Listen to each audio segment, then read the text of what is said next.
مساكم الله بالخير جميع. اليوم بتكلم لكم عن صفة من صفات العرب، صفة محمودة، صفة طيبة، وهي أحد صفات العرب الخالدة، وهي حق الدخيل. في العرب في البادية العربية ضربوا أعظم وأروع الأمثلة في الذود عن دخيلهم، بل كان الرجال منهم يفضل أنه يموت ولا يصيب دخيله أي ضرر. ومن أحد الرجال الذي ضرب مثلا عظيما ورائعا في الذود عن دخيله هو الشيخ راشد بن عويضة بن شبعان الهاجري من قبيلة بني هاجر. وتبدأ قصة هذا الشهم في زمن الدولة السعودية الثانية، تحديدا في زمن الإمام فيصل بن تركي، عندما كان الشيخ هيث بن حجرف العجمي مطلوب للدولة السعودية.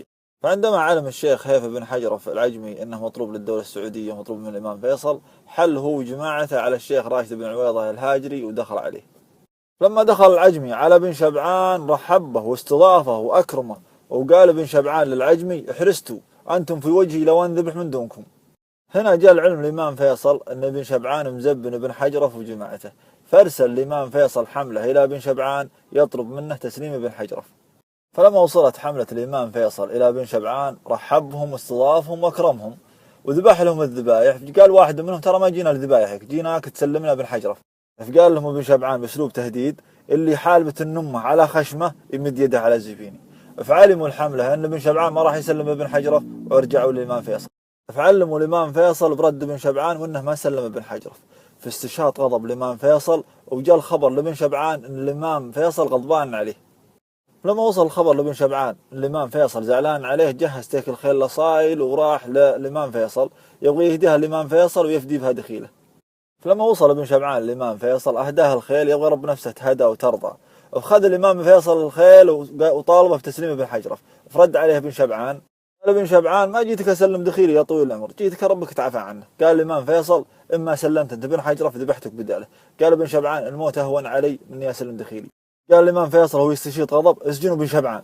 خذوا ابن شبعان وسجنوه. فلما دخل ابن شبعان على السجناء في السجن ما كانوا يعرفون شكل ابن شبعان، كانوا يسمعون ذكره ولا يعرفون شكله. لما دخل ابن شبعان السجن سلم، ما ردوا عليه السجناء السلام.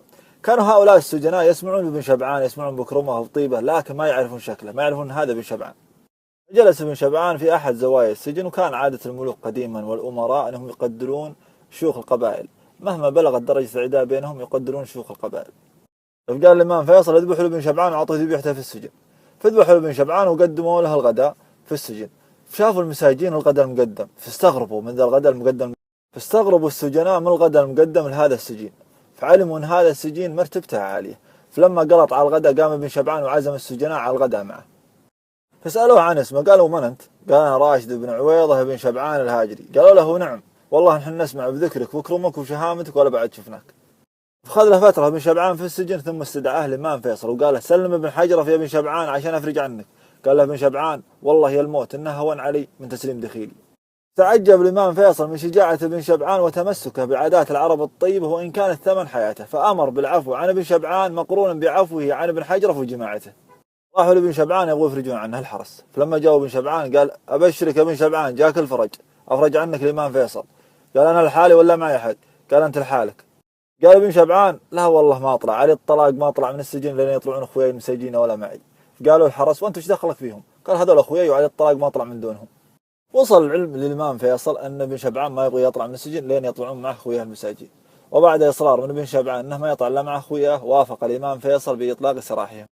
وأطلق الإمام فيصل سراح السجناء كرامة للشيخ ابن شبعان، وسمي بعد هذه الحادثة بفكاك المحابيس، رحم الله الشيخ ابن شبعان. ويقول ليل المتلقم العجمي أحد كبار رجال العجمان قصيدة يمتدح فيها فعل ابن شبعان، نذكر منها بيتين. يقول فيها: أما ابن شبعان اللي لبس ثوب نوماس، من دون جاره ساق خيل النصائل، هواجر من طيب ساس على أساس، على القبائل يكسبون النفايل، يستاهلون صبيانهم حلف. ونعم.